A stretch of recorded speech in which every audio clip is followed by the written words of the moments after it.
केस केली मला. तर सगळे जे नागरिक आहेत त्यांची एक मागणी आहे की तुम्ही आत्ताच आम्हाला काहीतरी निर्णय द्या. दोन मिनिटं शांत राहू. हॅलो. नमस्कार साहेब. नमस्कार. आमची अशी इच्छा आहे की ज्या मुलीवरती हा अत्याचार झालेला आहे त्या मुलीच्या आई वडिलांसोबत आपल्या भारताचे केंद्रीय मंत्री अमित शहाजी यांनी त्यांच्याशी बोलून त्यांच्याकडून आम्हाला आश्वासन पाहिजे. तुम्ही तो पाठपुरावा करावा म्हणून महाराष्ट्राचे गृहमंत्री आणि मुख्यमंत्री म्हणून तुमची जबाबदारी आहे.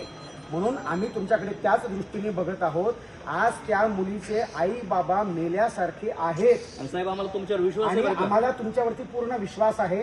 म्हणून तुम्ही आत्ताच्या आत्ता सुनेत्रा वहिनींना सांगून अमित शहाजींचं बोलणं आई वडिलांसोबत करून द्या. तोपर्यंत आम्ही त्या मुलीचा अंत्यसंस्कार होऊ देणार नाही. त्या माणसालाच आमच्या त्या ताब्यात माणसाला त्या माणसाला आई वडिलांसमोर आणून त्या आई वडिलांनी ठेचून काढायचंय. बस आम्हाला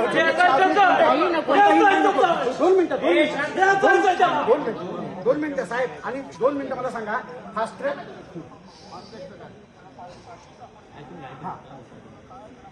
कशी काय गपचूप असतात तुम्ही? ऐका 2 मिनिटं मला एक सांगा फडणवीस साहेब, फास्ट ट्रॅक चेक आपली जी काय फास्ट ट्रॅकची केस आहे ती आतापर्यंत आत्ताची आत्ता 2, 4, 8 दिवसात 15 दिवसात कोणाची निकालाला लावली तुम्ही सांगा बरं. कोणाची निकालाला लावली? 2 आठवडे नाही साहेब, 2 आठवड्याचे जगतील त्या माणसं. 2 आठवडे शांत व्हा. फोन चालू आहे.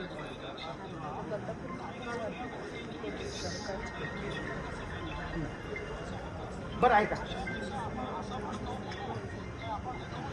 नाही ना बरोबर. बरं आम्हाला भरपूर बोलायचं नाही, पण मला एक सांगा, जर न्याय व्यवस्थेने जर त्याला 2-4 शिक्षामध्ये जर त्याला बाहेर काढलं जेलच्या आणि तो मस्त मोकाट फिरतोय आणि असे बलात्कार करत फिरतोय, मग न्याय व्यवस्था तेव्हा काय झाली होती? तेव्हा तुम्ही म्हटले का त्यांना कायदा वगैरे हातात घेतला नाही घेतला? आत्ताच हा